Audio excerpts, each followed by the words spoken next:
Hi అండి. Welcome to my channel. ఈరోజు ఎలా ఉందనేది చూద్దామండి. 14వ తారీఖు 5వ నెల 2025 బుధవారం రోజు ఎలా ఉందనేది చూద్దామండి. అదేవిధంగా రేపు ఉదయం 15వ తారీఖు ఉదయం ఆచరించే పూజ గురువారం రోజు అది కూడా ఎలా ఉందనేది తెలుసుకుందామండి. ముందుగా నా ఛానల్ కొత్తగా చూస్తున్న వారైతే నా ఛానల్ని సబ్స్క్రైబ్ చేసుకోండి. వీడియో నచ్చితే లైక్ చేయడం మర్చిపోకండి. ఈరోజు ఎలా ఉందనేది చూద్దాం రండి. ఉత్తరాయణం వసంత ఋతువు వైశాఖ మాసం కృష్ణపక్షం బుధవారం ద్వితీయ అనురాధ నక్షత్రం అయిపోయి మధ్యాహ్నం జ్యేష్ఠ నక్షత్రం అనేది ప్రారంభమైంది. ఈ జ్యేష్ఠ నక్షత్రం రోజున సంక్రమణ అనేది ఉంది. సూర్యుడు తన స్థానాన్ని మార్చేస్తాడు కాబట్టి చాలా విశేషమైన రోజు ఈరోజు.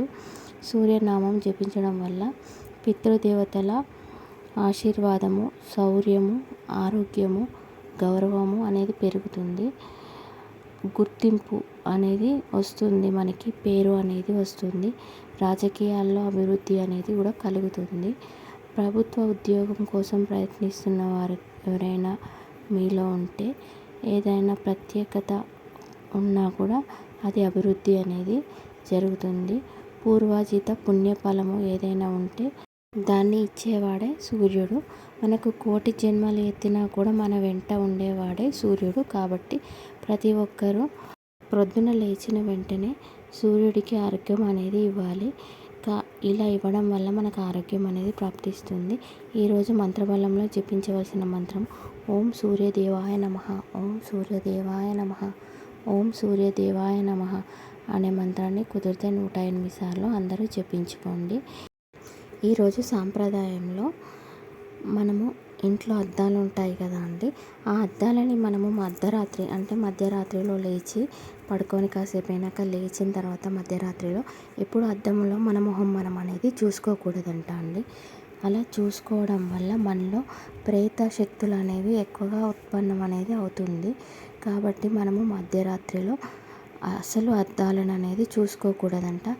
అలా చూసుకుంటే మనలో దైవశక్తి గుణాలు అనేవి తగ్గిపోయి ప్రేతశక్తి గుణాలు అనేవి ఆకర్షితం అవుతాయంట.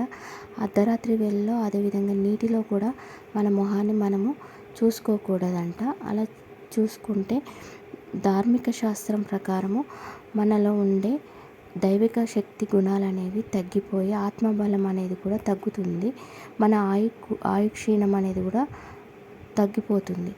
కాబట్టి అర్ధరాత్రిలో ఎప్పుడు కానీ అద్దాలలో కానీ నీటిలో కానీ మన మొహం మనం అనేది చూసుకోకూడదు. ఇలా చూసుకోవడం వల్ల చాలా చాలా అందంగా ఉంటారు చూడ్డానికి. వాళ్ళని చూస్తే అబ్బా వీళ్ళు చాలా అందంగా ఉన్నారు అని అందరూ అంటారు. కానీ వాళ్ళ మొహంలో మాత్రం దైవత తేజస్సు అనేది ఉండదు, ప్రేతకళ అనేది ఎక్కువగా ఉంటుంది. అలా ఉండడం వల్ల వాళ్ళని చూడంగానే మనకు కోపం అనేది ఎక్కువగా వస్తుంది. అలా ద్వేషించడం మొదలు పెడతాము. అదేవిధంగా మగవారిలో కూడా అంతే అండి. చూడ్డానికి ఎంతో అందంగా ఉంటారు, ఎన్నో నామాలు పెట్టుకొని అందంగా ఆకర్షణీయంగా రెడీ అవుతారు. కానీ వాళ్ళని చూస్తేనే కోపం అనేది మనకు ఊరికనే వస్తుంది. ఎందుకంటే వాళ్ళలో ప్రేతకళ అనేది ఎక్కువగా ఉంటుంది కాబట్టి గొడవ అనేది జరుగుతుంది. వాళ్ళతో గొడవ పెట్టుకోవాలని మనకు అనిపిస్తుంది. అలా ఉంటుంది. దైవిక కళ ఎక్కువగా ఉంటే వాళ్ళతోటి మనము ప్రేమగా ఉంటారు. వాళ్ళు ఏం చేసినా కానీ వాళ్ళపైన మనకు కోపం అనేది అసలు రాకుండా ఉంటుంది. వాళ్ళు ఎలాంటి పనులు చేసినా వాళ్ళను ఎలా ఉన్నా కానీ వాళ్ళ మీద ప్రేమ అనేది ఎక్కువగా ఉంటుంది. వాళ్ళు అందంగా ఉన్నా లేకపోయినా కూడా వాళ్ళని చూస్తేనే మనకు ప్రేమ అనేది కలుగుతుంది దైవిక శక్తి ఎక్కువగా ఉన్న వారిలో. కాబట్టి అర్ధరాత్రి వేళలో ఎప్పుడు కానీ అద్దంలో కానీ నీటిలో కానీ మన మొహం మనం అసలే చూసుకోకూడదండి. ఈరోజు సాంప్రదాయంలో ఇది తెలియజేయడం జరిగిందండి. అదేవిధంగా రేపు ఉదయం గురువారం రోజు ఉదయాన్నే ఆచరించవలసిన పూజ అండి.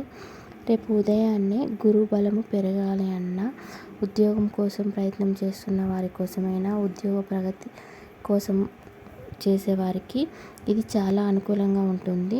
రేపు ఒక రాగి చెంబుని తీసుకొని దాంట్లో నీరు పోసి దాంట్లో చిటికెడంత పసుపు వేసి ఆ నీటిని తీసుకెళ్ళి రాగి చెట్టు, మీకు దగ్గరలో ఏదైనా రావి చెట్టు ఉంటే ఆ రావి చెట్టు మొదట్లో ఆ నీటిని పోసేసి అక్కడ నిల్చొని ఓం బృహస్పతియే నమః అనే మంత్రాన్ని చదువుకొని ఆ మంత్రాన్ని జపించిన తర్వాత ఆ రావి చెట్టు చుట్టూ చెట్టును తాకకుండా ప్రదక్షిణ అనేది చేసుకోవాలండి.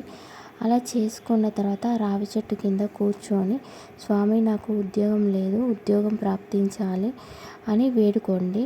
లేకపోతే మేము ఆర్థికంగా నష్టపోయి ఉన్నాము, ఆర్థిక ఇబ్బందులతో బాధపడుతున్నాము, మాకు ఆర్థికంగా లాభము చేకూర్చు అని బృహస్పతిని వేడుకోండి. ఇలా చేయడం వల్ల మీకు ఆర్థిక ఇబ్బందుల నుండి సమస్యలు తొలగిపోతాయి. ఉద్యోగం లేని వారికి ఉద్యోగం అనేది ప్రాప్తిస్తుంది, ఉద్యోగంలో ప్రగతి అనేది కలుగుతుంది. ఈ మాసంలో ఖచ్చితంగా దీనికి పరిష్కారం అనేది జరుగుతుంది. కుదిరితే రేపు ఉదయాన్నే అందరి పూజని ఆచరించుకోండి. అదేవిధంగా ఈరోజు సాయంత్రము చేయవలసిన యోగక్షేమం అండి. మనము ఒక పసుపుని ముద్దలాగా చేసేసుకొని దాన్ని ఒక రాగి చెంబులో కానీ ఒక మట్టి పాత్రలో కానీ ఆ ముద్దని పసుపు ముద్దని పెట్టేసి దానిపైన ఏదైనా ఒక ఆకుని కప్పి పెట్టండి. కప్పి పెట్టి దానిపైన ఒక ప్రమిదనన్న పెట్టండి లేదా ఒక పుష్పాన్నన్న పెట్టండి.